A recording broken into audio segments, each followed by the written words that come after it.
So two questions that people asked me recently in quite of a high frequency.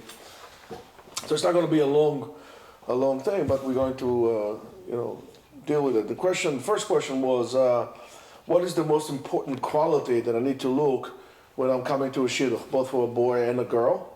The most important quality. The second one, how long should the dates should last in terms of time-wise and in terms of duration of the dates themselves. So I'll start with the second question first. Dates should not be, when you go on a date, the time-wise, should not be so long. Should be anywhere the hours of maybe 2 hours, 2.5 hours, 3 hours max. Even that is just a little too long. Of course, if a person is driving, let's say, I don't know, from New York to Baltimore,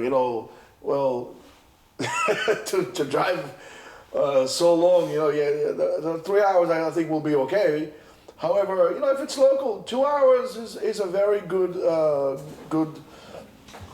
measurement of getting somewhat an idea, especially in the first dates. Because you do need to talk about things, but you don't need to talk too much. You need to have something to leave on later on in life to be able to talk as well. So 2 hours, 2.5 hours I think is more of a reasonable time for a date to last. How many dates? Not so many. Not so many. And I'm going to tell you why. I really believe that you should not, the whole process should be quite short.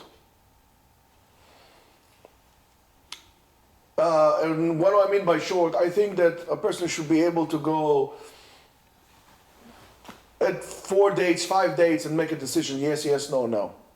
I mean, sometimes you might know it on the first day, second date as well. However, if it's going on, by the 4th date or the 5th date, a person should already know if it's a yes, yes, if it's a no, no, and if it's a yes, you propose. And you set up a date and you go. The engagement part should not be long as well, because that's when the problems come. Engagement should be at least 3 months, no more than that. After 3 months is already a problem. And I'll tell you why. Let's go backwards.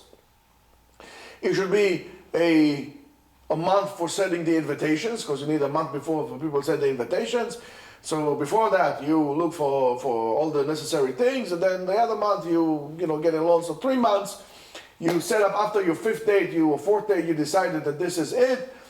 You made a decision, and you go on. 3 months is the max time that you should go before you're getting married. If you don't see yourself getting married within 3 months, do not date. Do not date. If you cannot see yourself making a decision within 4 dates, 5 dates maximum, don't date. The problem is that people don't do that and they started running into problems. They date for too long and the engagement is way too long. Some communities, they don't care. They have, because of this or because of that or because the other one, I don't know what kind of mishugas they have. Sometimes it's 8 months, sometimes a year until they get married. That is horrendous. And I'm going to tell you why is it horrendous.